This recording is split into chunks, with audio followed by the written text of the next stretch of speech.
पौडिस्तान channel पर आप सबका स्वागत है। यहाँ हम मुश्किल विषयों और ताज़ा खबरों को समझने में आपकी मदद करते हैं। मैं हूँ शशि और मैं हूँ किरण। और आज हम बात कर रहे हैं तेलंगाना के एक बहुत ही खास, बहुत रंगीन त्योहार बोनालू की। जी। अभी हाल ही में खबर आई कि हैदराबाद में स्कूलों की छुट्टियां हो गई इस त्योहार के लिए, तो ये फिर से चर्चा में है। जी हाँ। लेकिन ये सिर्फ छुट्टी की बात तो है नहीं है ना। मतलब ये सिर्फ एक धार्मिक रस्म है या इससे कुछ ज्यादा है? इसका इतिहास क्या है? देवी महाकाली से क्या जुड़ाव है? हाँ बिल्कुल, ये सिर्फ एक रस्म नहीं है, ये तेलंगाना की संस्कृति का एक अहम हिस्सा है। बोनानु जो शब्द है वो असल में तेलुगु के भोजनम से निकला है। भोजनम मतलब खाना, दावत। हाँ बिल्कुल, भोजन या दावत। ये त्योहार है देवी महाकाली को एक तरह से धन्यवाद कहने का, उनको शुक्रिया अदा करने का। शुक्रिया किस लिए? देखिए, माना जाता है कि देवी माँ बीमारियों से, मुश्किलों से बचाती हैं। हाँ। तो ये आषाढ़ के महीने में, मतलब जुलाई अगस्त के आसपास मनाया जाता है उनका आशीर्वाद लेने और शुक्रिया कहने के लिए। अच्छा। तो इसकी शुरुआत के पीछे भी कोई कहानी होगी जरूर। हाँ, कहानी है। हाँ, और काफी भावुक करने वाली कहानी है। बात है 1813 की। ओ, काफी पुरानी। जी। उस वक्त हैदराबाद और सिकंदराबाद में कहते हैं प्लेग फैला था। बहुत बुरी तरह। तो वहां जो एक मिलिट्री बटालियन थी, वो लोग मध्य प्रदेश में उज्जैन गए, महाकाली मंदिर। हाँ। वहां उन्होंने मन्नत मांगी कि अगर ये महामारी रुक गई, शहर बच गया, तो वो हैदराबाद में देवी माँ की मूर्ति स्थापित करेंगे। अच्छा। तो ये मन्नत पूरी हुई। हाँ बिल्कुल, कहते हैं देवी की कृपा हुई, महामारी खत्म हो गई। तो उन सैनिकों ने अपना वादा निभाया, मूर्ति स्थापित की, और बस तभी से ये हर साल मनाया जाने लगा, देवी का शुक्रिया अदा करने के लिए। वाह, तो ये एक वादे की याद में है। हाँ। अच्छा, तो मनाते कैसे हैं? ये बोनम क्या होता है? बोनमी तो इसकी सबसे खास रस्म है। इसमें क्या होता है, महिलाएं पारंपरिक साड़ियां पहनकर तैयार होती हैं, फिर वो मिट्टी या पीतल के बर्तन लेती हैं। जी। उसमें चावल, दूध और गुड़ से प्रसाद पकाती हैं। इसी पके हुए प्रसाद को बोनम कहते हैं। अच्छा। फिर उस बर्तन को नीम के पत्तों से, हल्दी कुमकुम से खूब सजाती हैं और फिर उसे सिर पर रख के जुलूस के साथ मंदिर तक ले जाती हैं। बड़ा ही भक्ति वाला माहौल होता है। और जुलूस भी निकलते हैं, उनमें क्या होता है? हाँ हाँ, जुलूस तो बहुत जोर शोर से निकलते हैं। ढोल नगाड़े बजते हैं, पारंपरिक ट्यून्स होती हैं, लोग नाचते गाते हैं। और जुलूस में खास किरदार होता है पोथा राजू। उन्हें देवी का भाई मानते हैं। पोथा राजू? जी। वो पारंपरिक वेशभूषा में होते हैं, शरीर पर हल्दी कुमकुम लगा होता है, हाथ में कोड़ा होता है। वो बड़े जोश में नाचते हुए जुलूस के आगे आगे चलते हैं। माना जाता है कि वो बुरी नजर या बुरी ताकतों को भगाते हैं। दिलचस्प है। ये जुलूस किन इलाकों में ज्यादा देखने को मिलते हैं? देखिए, वैसे तो पूरे हैदराबाद सिकंदराबाद में धूम होती है, लेकिन गोलकोंडा किले से शुरुआत होती है।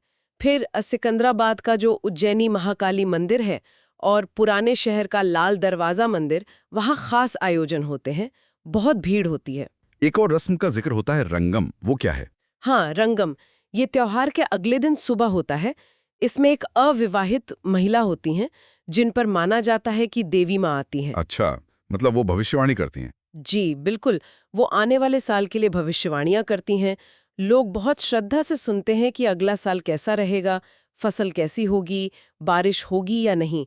ये भी एक अहम हिस्सा है। ये तो हुई आस्था और रस्मों की बातें, लेकिन समाज पर, संस्कृति पर इसका क्या असर है? बहुत गहरा असर है। एक तो ये त्योहार लोगों को जोड़ता है। अलग अलग समुदाय के लोग साथ आते हैं, मिलकर मनाते हैं, दावतें होती हैं, एक सामुदायिक एकता बढ़ती है। और दूसरी खास बात है नारी शक्ति। आपने देखा, बोनम बनाने से लेकर उसे चढ़ाने तक महिलाओं की भूमिका कितनी सेंट्रल है। ये त्योहार एक तरह से महिलाओं की अहमियत और उनकी शक्ति को भी सेलिब्रेट करता है। और अब तो ये तेलंगाना का राजकीय त्योहार भी है। जी हाँ, 2014 में जब तेलंगाना अलग राज्य बना तो सरकार ने इसे स्टेट फेस्टिवल घोषित किया। ये अब तेलंगाना की पहचान का, उसकी संस्कृति का प्रतीक बन गया है। और ये सिर्फ तेलंगाना तक ही सीमित नहीं रहा अब? नहीं, बिल्कुल नहीं। आसपास के राज्यों से, जैसे आंध्र प्रदेश, महाराष्ट्र, कर्नाटक, वहां से भी लोग आते हैं। और मैंने सुना विदेशों में भी। हाँ, ये बहुत अच्छी बात है कि जो लोग बाहर बस गए हैं वो भी अपनी संस्कृति से जुड़े हुए हैं।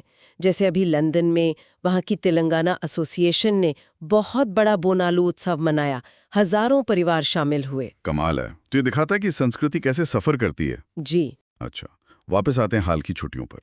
हैदराबाद में जो स्कूलों कॉलेजों की छुट्टी हुई, वो इसी भीड़ और इंतजाम के लिए थी? बिल्कुल। देखिए, जब इतना बड़ा त्योहार होता है, लाखों लोग सड़कों पर होते हैं, खासकर पुराने शहर जैसे इलाकों में, तो ट्रैफिक संभालना, सुरक्षा देखना, ये सब बहुत ज़रूरी हो जाता है। तो ये छुट्टियां इसीलिए दी जाती हैं ताकि सब कुछ आराम से हो सके, लोग भी परेशान ना हो और सुरक्षा भी बनी रहे। हाँ, ये बात तो है।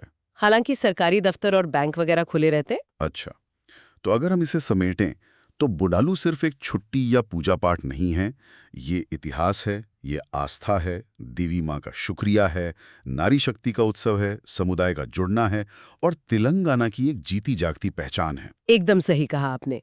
इन सब चीजों का एक खूबसूरत संगम है बोनालू। और ये दिखाता है कि हमारी परंपराएं कितनी रिच हैं और आज भी उतनी ही मायने रखती हैं। बिल्कुल। और आज की इस बातचीत के बाद ये सोचना भी दिलचस्प है कि कैसे इस तरह के पारंपरिक त्योहार आज की तेज रफ्तार दुनिया में न सिर्फ अपनी जगह बनाए हुए हैं, बल्कि दुनिया भर में फैलकर लोगों को अपनी जड़ों से जोड़े भी रख रहे हैं। तो ये थी हमारी आज की चर्चा बोनालू पर। पॉडस्तान को सब्सक्राइब करना ना भूलें और अगर कोई ऐसा ही विषय है जिस पर आप चाहते हैं कि हम बात करें, तो हमें ज़रूर बताएं। आपकी राय हमारे लिए बहुत मायने रखती है।